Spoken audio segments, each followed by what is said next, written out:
A dry cough is where no cough is produced. In dry cough, one feels irritating and itchy throat.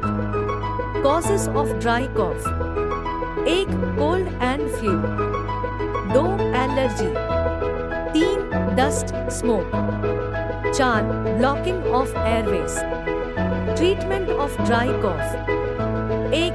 Suppressants, antitussive. 2. Dextromethorphan syrup. Example of dry syrup: 1.